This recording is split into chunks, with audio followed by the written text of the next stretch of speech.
नमस्कार, मैं शारदा पांडे आसान जिंदगी किसी एपिसोड में आपका स्वागत करती हूँ। आज मैं हंसते हुए इसलिए आपको दिख रही हूँ क्योंकि बहुत ही हंसी आ रही है। मैं भी यूपी की हूँ और जो अफवाह अभी यूपी में चल रहा है बाल काटने का और ये सब, राखी को उतार के रख दो। अरे क्या राखी में टाइम बम लगा हुआ है क्या कि उतार के रख दो ना कोई विस्फोट हो जाएगा। राखी आप अपने से खरीदे हो, अपने भाइयों के हाथ में बांधे हो, आप बिल्कुल भी राखी मत उतारिए। एक बहन ने हमसे प्रश्न किया क्या राखी उतार के रख दें, तो हमने उनसे पूछा कि क्यों, तो बोले ऐसे अफवाह है, फिर बाल कटने का अफवाह है। मैं बोली भाई आप पढ़े लिखे हो, करे सब अफवाहों पर ध्यान देते हो। जो ये अफवाह फैलाता है, मैं उन भाइयों से निवेदन करना चाहती हूँ कि आप अगर ये अपनी ऊर्जा किसी के भलाई में या अपने भलाई में या अपने प्रियजनों के भलाई में लगाएं तो कितनी भलाई होगी। हमको बहुत प्रसन्नता है कि आप अगर इस प्रकार का प्रचार किसी अच्छे के लिए करें तो कितनी बड़ाई होगी आपकी। किसी के मन में भय पैदा करना।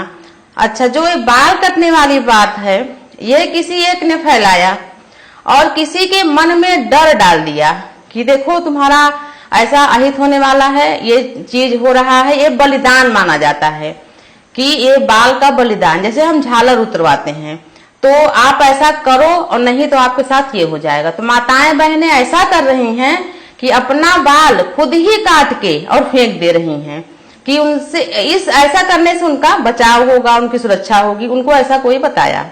जैसा कि मैं यूपी में मैं खुद यूपी की रहने वाली हूँ और हमको ठीक से सन नहीं याद है, फिर भी ये 84 की बात है जब ये प्याज वाली डायन का अफवाह फैला था। वो हमारे जो वरिष्ठ भाई हैं, जो हमारे माता पिता हैं, काफी सयाने हो गए होंगे, वो जानते होंगे इस बात को कि 84 ही सन है कि प्याज वाली डायन, यानी एक डायन आएगी, प्याज मांगेगी, आप उसको प्याज और रोटी मांगेगी, आप उसको प्याज रोटी दे दोगे और फिर वो प्याज को निचोड़ेगी।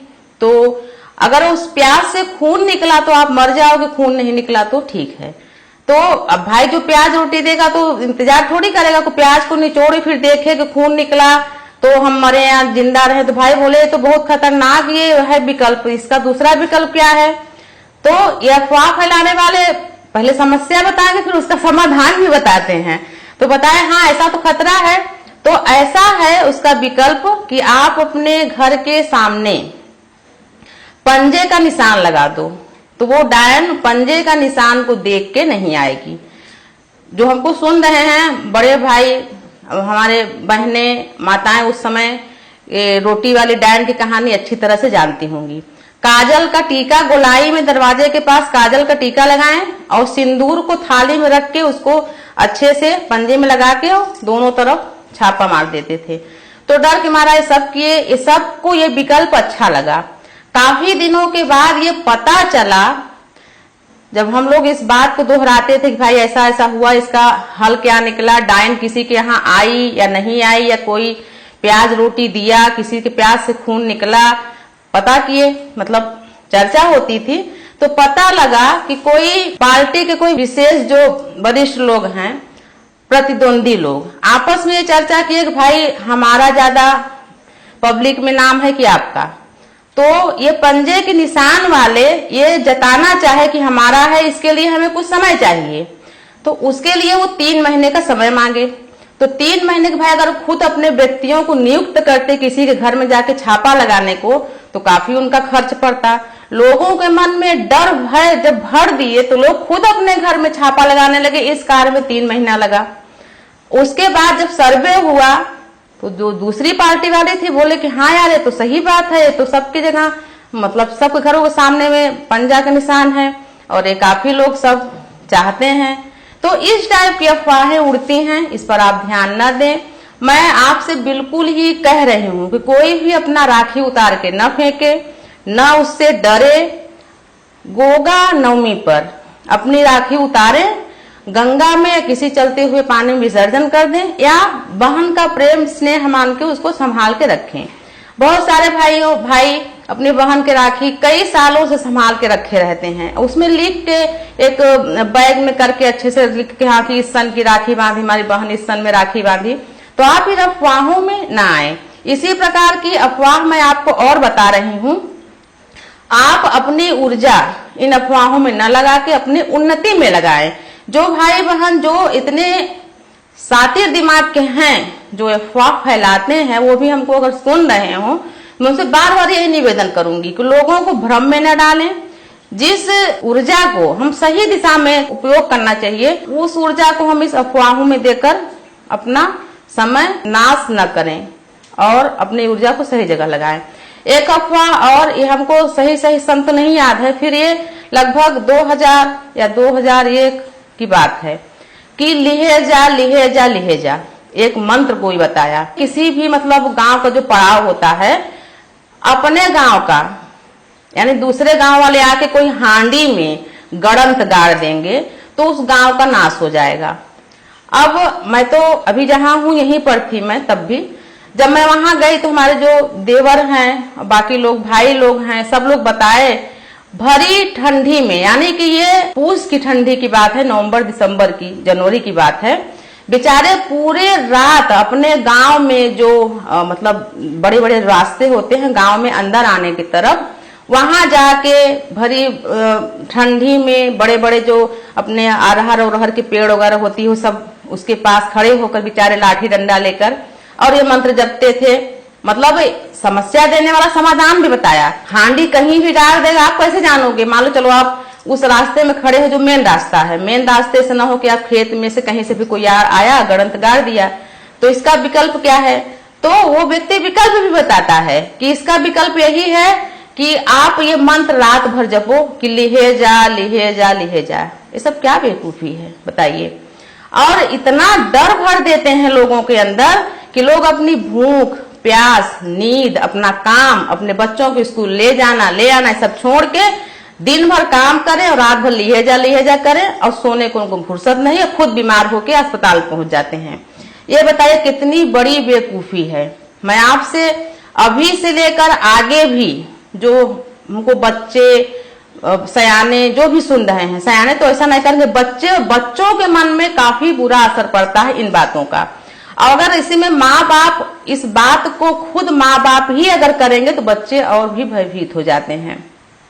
तो विशेषकर मैं बच्चों को बताऊंगी कि आप लोग बिल्कुल इसे अफवाह में ना आए, न बाल काटने वाले को, न मुंह नोचने वाले को, न लिहेजा लिहेजा।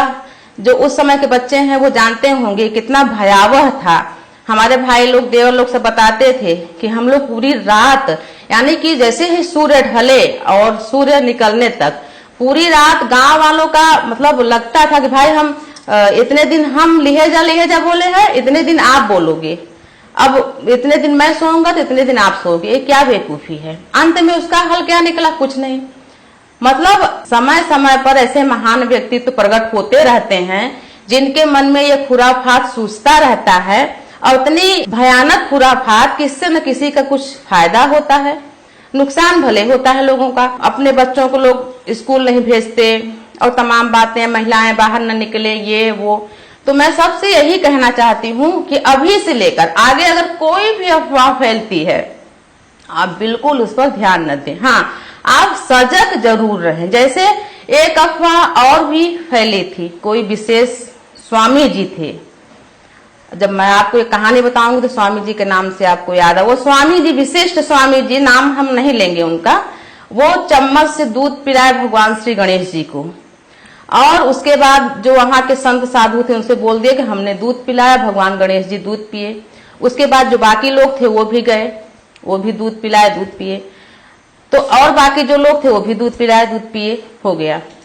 तो हम जैसे कि एक जन दूध पिलाए, और अगर हम दूध पिलाने गए और हम ये कह दे कि हमारे चम्मच से भगवान श्री गणेश जी दूध नहीं पिए, तो हमारे ऊपर आरोप आएगा कि हम अधर्मी हैं, इसलिए हमारा चम्मच से भगवान दूध नहीं पिए। तो व्यक्ति अपने लाज को बचाने के लिए कि हाँ भाई हमारा भी दूध पी लिए, यानी कि आप भगवान के पास में करके चम्मच को टेढ़ा करोगे तो दूध नीचे चला जाएगा। वो कोई भी विधि हो सकती है।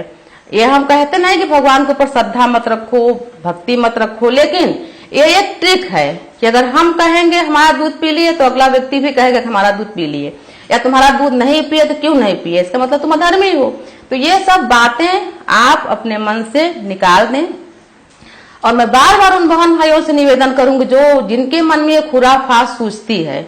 अभी कोई वो बंदर जैसे कोई व्यक्ति है, वो किसी को दिखा नहीं, किसी को सुना नहीं, किसी का कुछ नहीं किया, हो सकता है कोई एक दूसरे को ही नोचता हो और अफवाह उड़ी है। अभी हमको जब बहन ने कमेंट किया कि राखी उतार दे, यानी कि उतार के फेंक दे, मैं बोली पढ़ो तो क्या है, क्यों फेंक रही है राखी?